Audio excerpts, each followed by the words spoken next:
Week 5 Sunday in the books and some really interesting results and some big takeaways.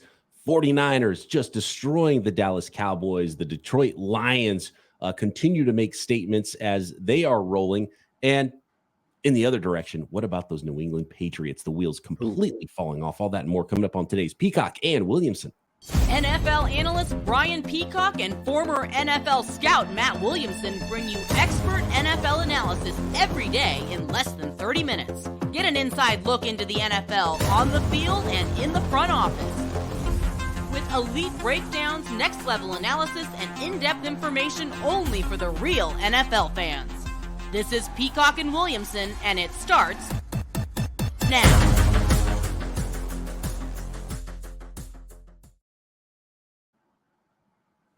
Welcome to the Peacock and Williamson NFL Show. Brian Peacock alongside Matt Williamson at BD Peacock at Williamson NFL. Thanks everybody for making us your first listen on the Locked On Podcast Network. Appreciate all the everydayers out there. Make sure you're subscribed on YouTube and everywhere you get your podcast. Today's episode of Peacock and Williamson is brought to you by FanDuel Sportsbook, official sportsbook of Locked On and the NFL. Make every moment more right now. New customers can bet $5 and get $200 in bonus bets guaranteed. Visit FanDuel.com/lockedon to get started.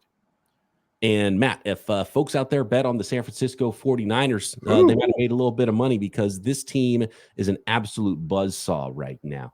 And one of the talking points from maybe some fans out there that thought the 49ers were overrated and the Dallas Cowboys was going to show them what a real team looked like. That's not how it played out in prime time on Sunday. Everybody got to see how good Brock Purdy is. You've seen that firsthand, I know, in week 1. Matt, I want to talk about that. But just as far as big picture, 49ers and Cowboys, in my opinion, the Cowboys are actually pretty good. I think the 49ers right now are just in a different tier. They are that much better and probably the scariest team in the NFL. Yeah, I was going to say the exact same thing. You know, like, this is a fantasy nugget, but it used to be Kittle didn't do much when Debo and Ayuk were healthy. Now it's just like, well, we'll just have Ayuk win fantasy leagues in week 1. McCaffrey will handle week 2, 3, 4. Kittle will do week 5. It's kind of like, who do we feel like just abusing you with? You know what I mean? And unbelievable. It's unbelievable. I mean, it really is. Debo's, a little bit banged up, so we'll take a little off his plate. We don't really need him, but we'll still have him out there. And I think, needless to say, and this is overdue, I am coming around on Purdy. I think he's getting better and better too, which is a little frightening. And boy, is he perfect for this offense. But he's become a very good player and is handling things extremely well. The defense is sickening. I mean, Warner might be the best player in the league right now. I mean, is there anyone playing better football than Fred Warner? I mean, I'm not saying he should win the MVP, but holy smokes. And I doubt you'll fight me on this with how you brought this in. I think if we just look at the NFC, the Niners stand alone, and really the NFL, I think they're clearly number 1 on every power rank we'll read tomorrow. The Eagles have to be pretty firmly at 2, and I'm sure we'll get to the Lions, but are the Lions and Cowboys in the mix? I mean, are the Cowboys even still in that mix? And the last thing I have is, going into this game, Dallas had played the easiest schedule in the entire league and lost to Arizona, not in a very fond way. And from this game going forward, they have the hardest schedule in the entire league. Yeah. Like, I mean, it could fall. Yeah. It'll play out for the Cowboys. They're going to have to start beating some good teams. Unfortunately, they've played really bad. You can only play the schedule you get. They've played really bad teams or maybe the best team in the league so far. So, there's a lot of teams in between the teams they've played. And so I think that'll play itself out. We'll learn a lot about it. I think Cowboys are good. They're a playoff team. Uphill battle now for them, a couple games back already to not be anything better than the 5 seed in the NFC. But I think that's probably where I would still project them. We'll talk more about the Lions in a second. But man, 42-10 49ers over the Cowboys. Brock Purdy, 4 touchdown passes. And it's important what you just said about Purdy too, Matt, because I think a lot of people are holding his draft slot against him, his stature against him.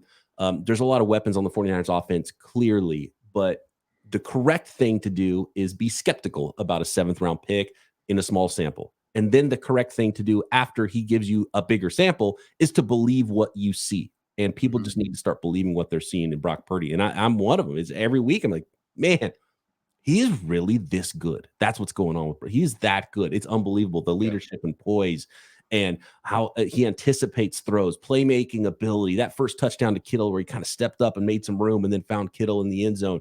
I mean, he is a playmaker. He is so perfect for this offense. And yeah, he has some help and a great play caller, but nobody in this era, even with these same playmakers, has played as good as Brock Purdy has in this offense. Yeah, I mean, maybe Miami's in the conversation, but you can say things like, yes, he has it easier than most quarterbacks, but they're the best offense in the league. It's not like he's, they're average. I mean, they just put 42 on Dallas, which might have been the best defense in the league. Dallas hadn't given up 42 total all year, and the Niners did it in one game, and they sat in the fourth quarter. Oh, yeah. I mean, they still scored 14 fourth quarter points when half of us were hardly even paying attention and could have probably got to 60 if they wanted. And here's the thing. This is the crown in Purdy's cap right now after 5 weeks. And we talked about, and we'll continue to talk about it today. And we talked about all week. We're in October now. And, there's no more extended preseason. We're going to learn about football teams. I think we're learning a lot about the Niners and Brock Purdy. And in a game where the Cowboys defense did a pretty good job bottling up Christian McCaffrey, who people were talking about after 4 weeks as an MVP candidate. It was on Brock Purdy to go make plays and make that happen. And what did he do? 4 touchdowns, 0 interceptions. And statistically, he's up there with the best in the league, and he's playing like that right now. And this is a season when Burrow and Mahomes aren't playing at their optimal levels right now. So I think it's absolutely legit MVP talk right now after 5 weeks for Brock Purdy. That's how good he's playing. That's why I say he's getting better, because you can – some of the crutches that were taken away from him here and there and in this game. And, boy, also, side note, what a great game plan for Micah Parsons, too. I mean, just didn't let him destroy you. Yes. Okay. What are you going to do with Parsons? What about CD Lamb? And, maybe that corner spot, nickel corner, number 2, 3 corner is where you're weaker on the 49ers defense. Not a problem with either one of those guys at all. So just phenomenal top to bottom. We've been calling him Brock 30 because the 49ers are automatic 30 points a game. Who's going to score 30 points on the 49ers defense when the offense is putting up 30 points a game now? Right. They're the best team in the league, and they got it all working right now, and including coaching, and the quarterback gets better and better, I think. And a stinker from the Cowboys, but don't bury them. They're 3-2. They lost to maybe the best team in the league, probably the best team in the league that's just playing at an optimal level right now. And the Cowboys are going to be okay, but they still have to go handle some business. Yeah, I mean, the fact that, like, I've been saying this that you mentioned week 1. I mean, I always bring it back to the Steelers. I'm like, well, the Steelers at least got San Francisco off their schedule. The rest of the AFC North still has to do that. And I don't think it's going to go well for their opponents. You know what I mean? Like, the big bad wolf at least is off the schedule for Dallas and Pittsburgh and, the Giants and some of these teams. But they are a wrecking machine. And we'll get to Steelers, Ravens, but are the New England Patriots, Matt? Are Bill Belichick's New England Patriots the worst team in the NFL right now? 34-0 loss to the New Orleans Saints at home for the Pats. Nobody goes to New England and wins 34-0 in the Bill Belichick era. Pats are 1-4 right now, seem to be getting worse every week. Mac Jones getting benched for Bailey Zappi. The wheels are just completely falling off. 3.1 yards per play. Just over 20 minutes of time of possession, 3 turnovers, and the tape and watching it is much worse than the numbers. I mean, I think they are in contention for worst team in the league. I mean, Derek Carr didn't have to do anything, and we saw him last week just dump it down to Kamara 8,000 times. You never forced him to, play outside his comfort zone. They have a couple key injuries now, Judon and Gonzalez, on what I thought could have been one of the best defenses in the league. We knew coming in they had to play a certain way, and their defense isn't going to allow them to do it. The O-line's a disaster. I don't understand why Ramondre Stevenson no longer is a good player. Their weapons are slow and not 2020 decade caliber. And I don't know that Mac Jones is any good. I really don't. I think it's all of the above. I think it's a combination of all those things. I think Mac Jones is was not that caliber of prospect. And I think he would be playing better potentially in some other places, but big questions about leadership. He's making mistakes. You can't just blame the rest of the offense. You can't blame the offensive coordinator. He's got a professional offensive coordinator now in Bill O'Brien. So that's not it either. So a lot bad going on with New England Patriots. You know what's going to doubly, I don't want to say screw them necessarily, but if you're a Pats fan, you're like, okay, Drake May, Caleb Williams. Let's go. Yeah, it's that time. Yeah. But the tiebreaker is strength of schedule, and the Pats are going to lose that tiebreaker to a lot of teams. So they might be tied for the worst team in the league and still draft third. So that's another downfall of where the Pats are if the strength of schedule holds up with what I think it's going to look like at the end of the year. Like, I don't think they should be. I don't know that they should be favored against Chicago, Carolina, the Giants. I mean, like, that's their company right now. Neutral field, I would take the Bears over the Patriots right now. Me too. Especially after the last 2 weeks. How could you not? Absolutely. And those other ones are real close. Lack of speed for New England Patriots. Don't want to gloss over the nice game played by the Saints, but the big story to me is just how bad the Patriots are, and the Saints definitely taken advantage of that. And now 3-2 are the New Orleans Saints in that mix in the NFC South. For people who don't know, these are back-to-back Belichick's worst games of his career. I mean, he lost by 69 points over the last 2 weeks. That's insane. That's Bill Belichick, in 2 games. A team that's not lacking speed is the Miami Dolphins, Matt. Lions, Steelers, Ravens, a bunch of teams coming up we got to get into from Week 5 Sunday next.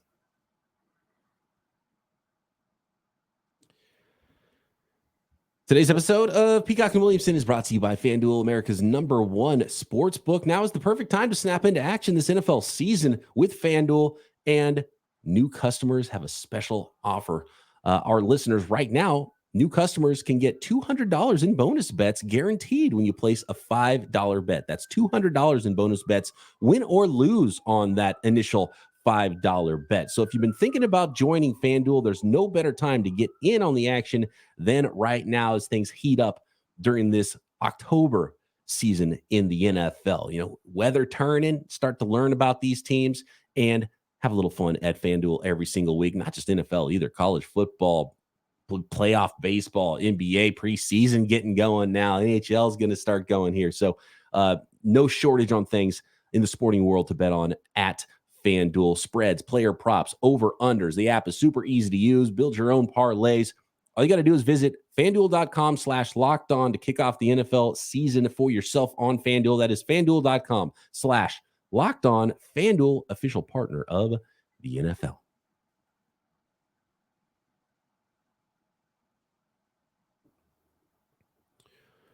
So, Matt, the Detroit Lions they're a team that right now, if we're reseeding the NFC, especially, I don't see how you couldn't put them third right now in the NFC over the Dallas Cowboys. Yeah, agreed. Handling their business where the Detroit Lions against a team they should beat in the Carolina Panthers, but putting up 42 points on them and doing what they should do against a better or a worse opponent. Now at 4-1, the Detroit Lions after a 42-24 win over Carolina. So we picked our games, late last week.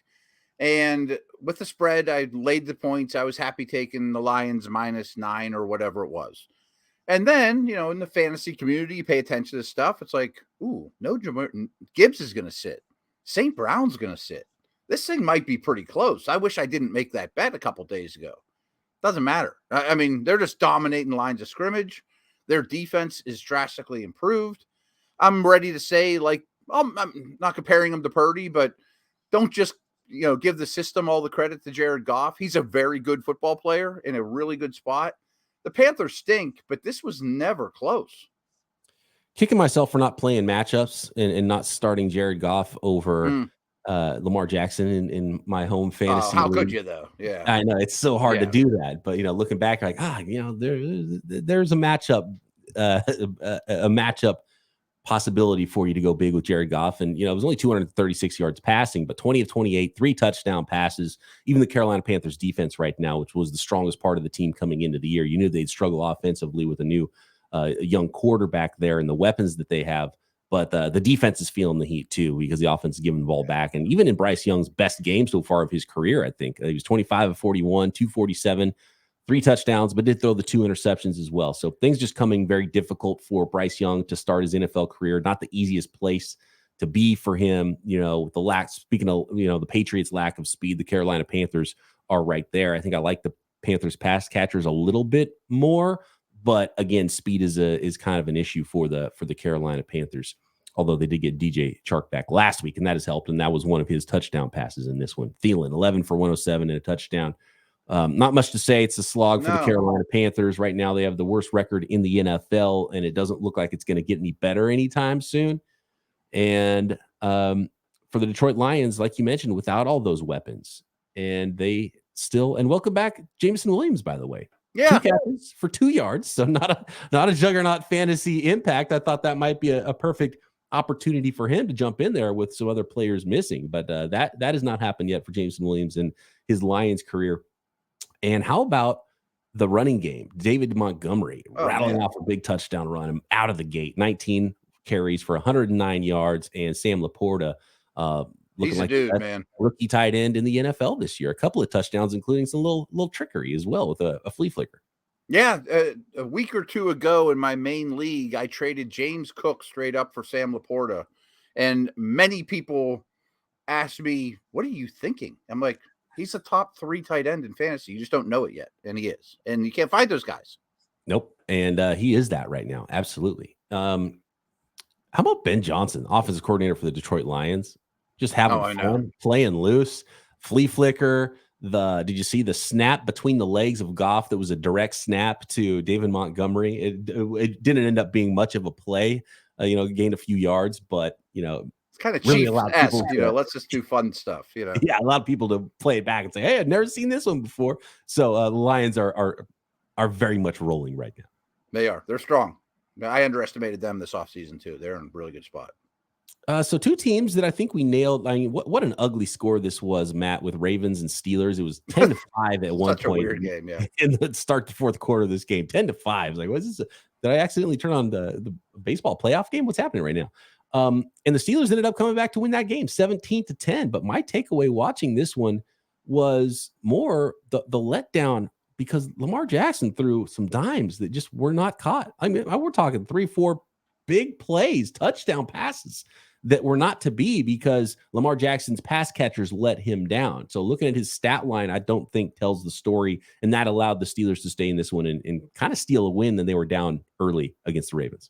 It's bonkers. I mean, this series is bonkers, but the fact that the Steelers right now are not only leading the division would be the 3 seed in the AFC if the playoffs started today is insanity. It is, and it's so Tomlin-esque and all that. And this you're right. Lamar really should have thrown 4 touchdowns, and Harbaugh doesn't kick a field goal at the end of the half. He decides to go for it, doesn't get it. They get a punt block. Like, the Ravens lost this game, but that's exactly what you can't do in Ravens Steelers. I mean, Harbaugh and Tomlin, if you sat them here, would say, just don't lose it. Be the more physical team. Hang around. You're going to get the crap beat out of you. Just be the last man standing. And the Steelers somehow were. The end of the game was utterly bonkers. Deep into the first half, I'm taking notes on every play, basically going, Ravens receivers are on open every play. The Steelers can't move the ball at all. This game might be 40-0 when it's all said and done. And then the Ravens kind of gave it away. And then Watt and Highsmith and Pickens and even Kenny is showing the clutch stuff. While they're struggling, they are the physical team standing at the end. And it's a bizarre season for the Steelers. You think there's a deadline deal to be made for Baltimore to add something? Gus Edwards is their lead back. He doesn't have a lot of use. Justice Hill is just kind of a reserve type of player that you don't want to have to rely on too much to be a big portion of your offense. I don't think, I mentioned the wide receiver drops, and Bateman is just never going to happen, it seems like, for the Ravens, even though he's open, dropping passes. Odell Flowers even drop passes. I mean, there was 2 easy touchdowns, long ones, that the Steelers just got a gift, just dropped. Because when you look at the AFC and you see a team, Matt, moving on to the Miami Dolphins, their speed is just stupid. It's ridiculous. It's insane. 151 yards, for Devon Achane on the ground. Then you have Tyreek Hill, 181 yards through the air, long touchdowns for both of them. And then I had just seen the nugget from Next Gen Stats for the 6th fastest miles per hour times for ball carriers in the NFL this season, which were all Dolphins. Achane, Hill, Mostert, Hill. And then Tyreek Hill goes and during the game, after I saw that stat, goes in and re-ups over Achane with a 22.01 mile per hour. So now the Dolphins have the 7 fastest times for ball carriers in the NFL this season among 3 different guys. And that's not even counting Waddle, who they just got back.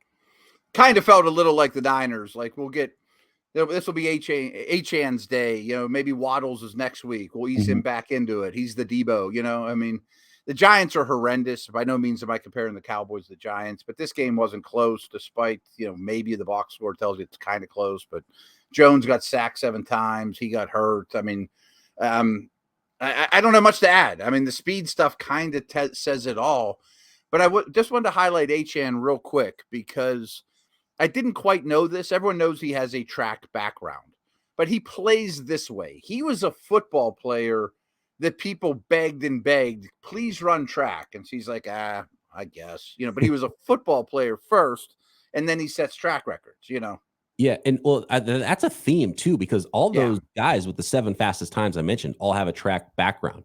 Raheem Mostert was the opposite, where he was the track guy first, and he was kind of just like a special teamer wide receiver at Purdue, and Purdue has a big time track program.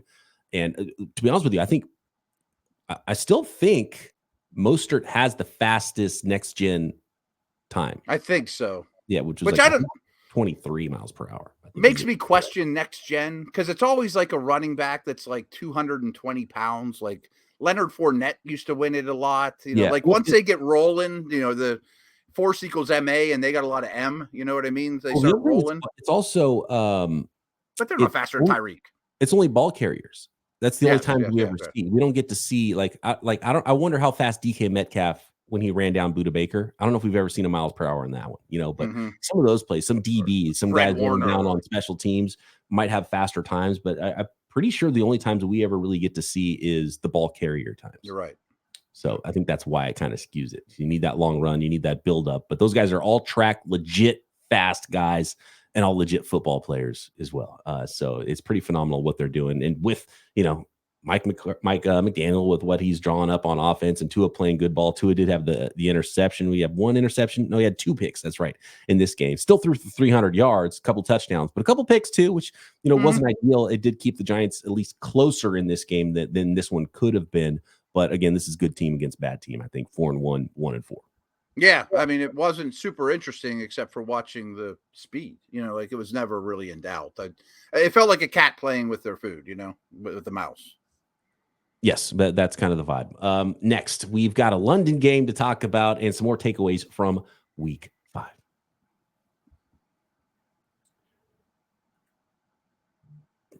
Today's episode of Peacock and Williamson brought to you by LinkedIn Jobs. These days, every new potential hire can feel like a high-stakes wager for your small business. You want to be 100% certain that you have access to the best qualified candidates available. That's why you have to check out LinkedIn Jobs. And if you've ever been a hiring manager anywhere, you know how difficult it can be sometimes to really have confidence that you are interviewing the right people. Or you might go through a series of interviews and it's like, man, wow, I don't know if I want to hire any of these people. LinkedIn Jobs helps you find the right people for your team faster and for free. And it's super easy. You just add your job to the purple hashtag hiring frame to your LinkedIn profile, and it spreads the word that you're hiring. And then screening tools and simple questions that make it easy to focus on the right candidates and whittle them down with the right skills and experience so you can interview and eventually hire the right person. And it's why small businesses rate LinkedIn Jobs #1 in delivering those quality hires versus leading competitors. LinkedIn Jobs helps you find the qualified candidates you want to talk to faster. Post your job for free at linkedin.com/LockedOnNFL. That's linkedin.com/LockedOnNFL to post your job for free. Terms and conditions apply.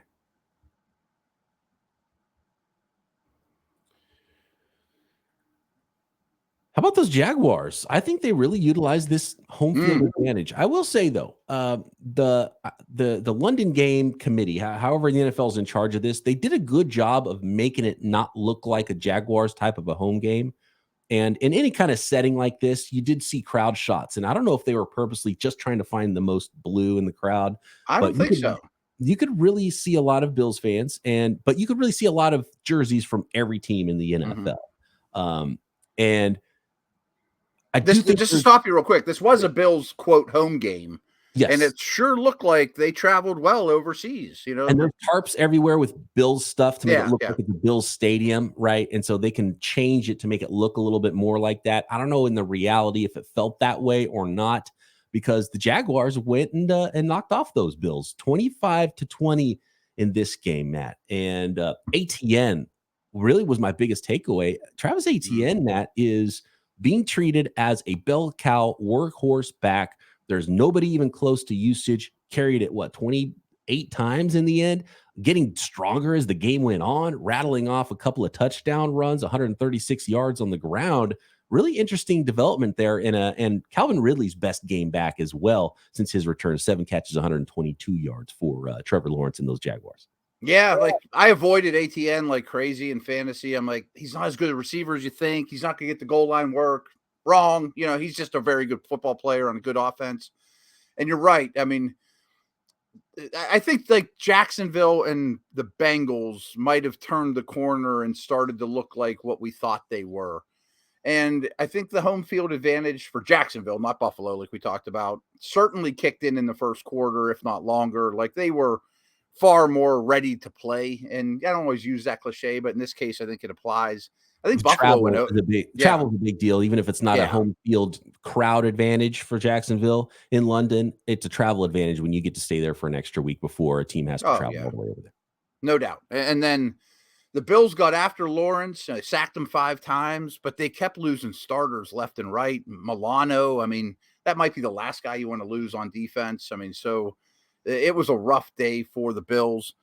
But when they don't run the ball, they're mortal. And 29 rushing yards in this game for Buffalo. It was never totally out of whack where you could just not run the ball. I mean, James Cook, 5 carries for -4 yards. So when you ask Allen to be Superman, he often can be, but they were doing such a good job of taking something off Superman's plate, and they didn't in this game. It's just the Bills are just so volatile. They can go beat anybody any week and can be scary, but there's just too much volatility there. And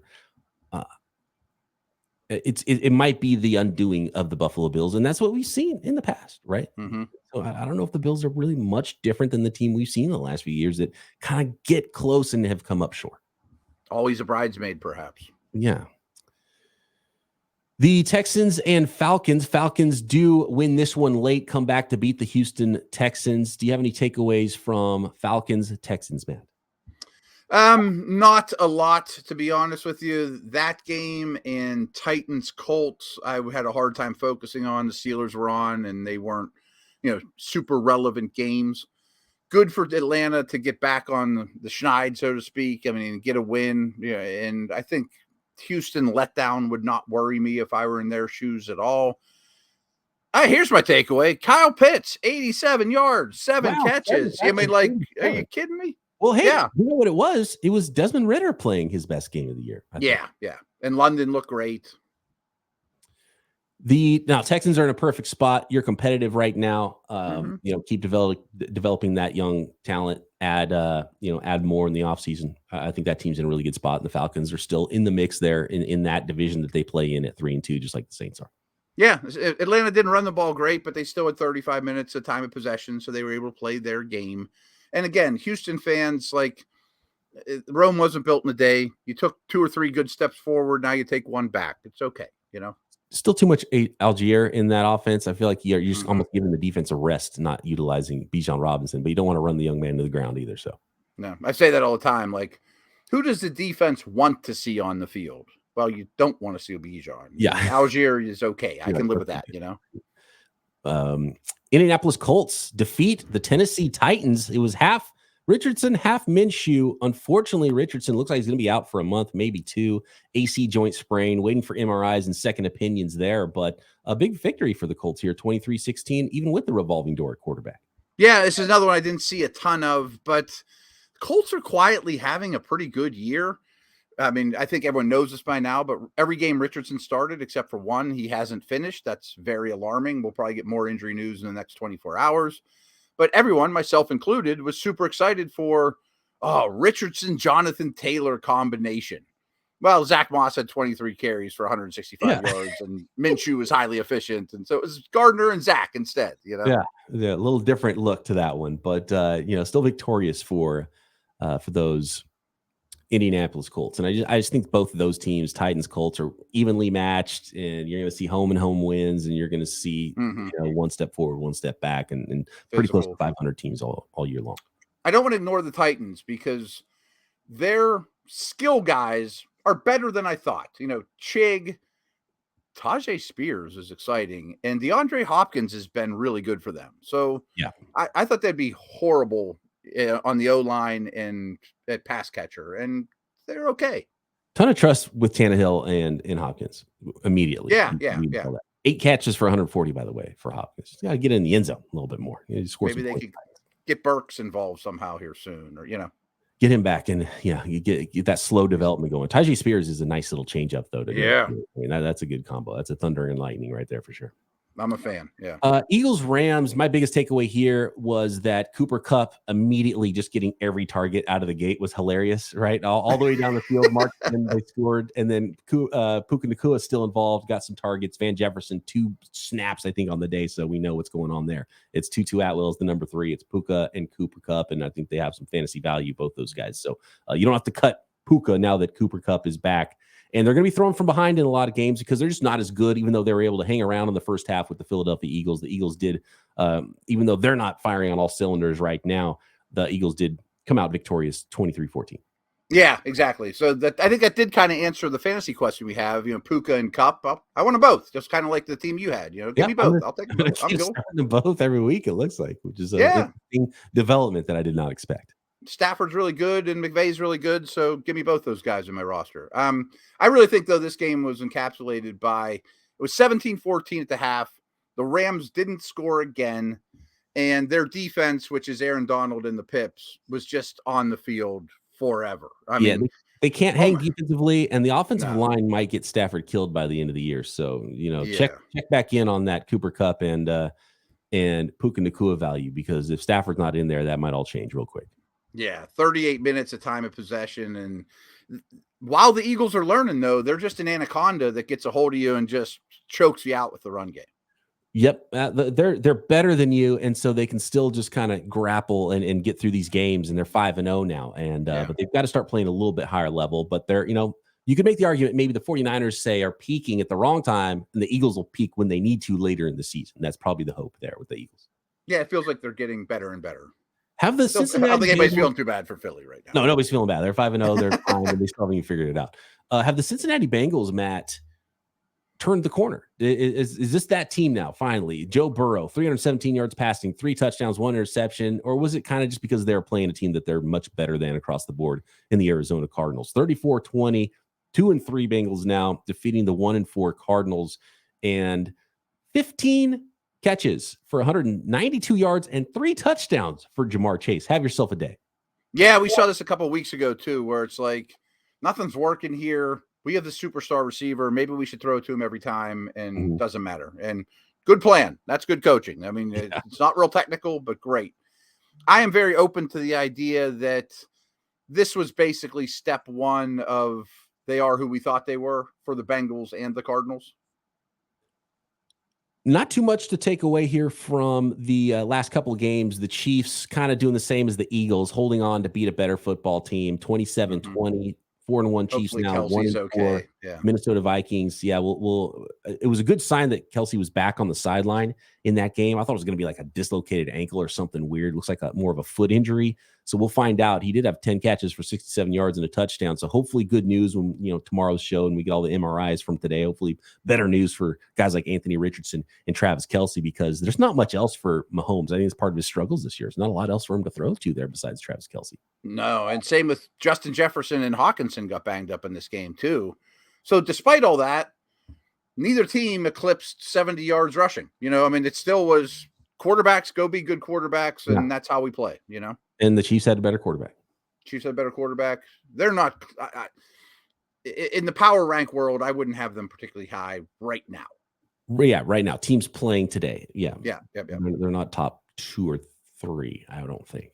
But season-wise projecting, I think they'll be there in the end. But some work to do. And you can't lose Kelsey. I mean, they lost to the Lions. I might have, that was a long time ago, it seems like, but I'd probably have the Lions ahead of them in the power ranks. Lions I mean, on I think scoreboard right now for sure. Yeah. How about this one? The New York Jets coming back to defeat the Denver Broncos 31-21. There was a lot of trash being talked between these two teams starting from before the season even began. And I think a lot of people circled week 5 here with this one, and things not going how either one of these teams wanted. Only 2 combined wins coming into this one. The Jets now improved to 2-3, Broncos falling to 1-4 on the season. And it was a slog. It was kind of an ugly one here, Matt. And there's not much to take away from oh man, this guy did something, except for Breece Hall, coming back to being the guy now for the Jets, and the usage, 22 carries, rattling off big plays, 177 yards, had some receiving yards as well, touchdown. So yeah, welcome back Breece Hall to being the dude in New York. Yeah, I think Denver's defense is flat out atrocious, and we probably should have mentioned them as Giants, Patriot, Panther level really bad. I think they're in that tier too. No doubt. But I also am of the idea that the Jets with Hall and the Garrett Wilson threat and Zach Wilson not stinking, and a good defense and control the clock, and you got a defensive score, so it's like they can be feisty. Zach Wilson's not playing good necessarily. He wasn't as good in this one as he was last week, even against this defense. Surtain did a nice job on Garrett Wilson for the most part. Yes. And that's rough for Garrett Wilson owners to have Wilson instead of Aaron Rodgers throwing him passes, but just don't lose it, Zach Wilson. We're going to run the ball. We're going to play defense. And so look, Aaron Rodgers is trying to act like he's going to come back maybe this year. We'll see if that happens. I have my doubts, but the Jets are just kind of one of those teams again that's going to, I think they're just kind of be there 500 or so this year. And they're missing an element at quarterback. And I think they're feistier than I expected, though. They're feisty, but it shouldn't even have been this close with how bad the Broncos are. To be honest. You're right. You're right. Especially if you're able to run the ball like they did with Breece Hall. This game shouldn't have been and close. You got a defensive score, and right. Final note on this one though. Okay. Nathaniel Hackett, just smiling ear to ear after the game, beating his former team, which is a lot of that trash talk that was happening. So good on Hackett for getting the win there. Yeah, there's a lot of work to be done in Denver. That is the week 5 Sunday as we know it. Let us know what we missed, what you want us to talk about on Wednesday's mailbag episode. More updates with what's going on in the league, some of the injury stuff, biggest stories in the NFL tomorrow. And of course, we've got a Monday nighter, Packers at the Las Vegas Raiders. Matt and I back tomorrow right here, Peacock and Williamson.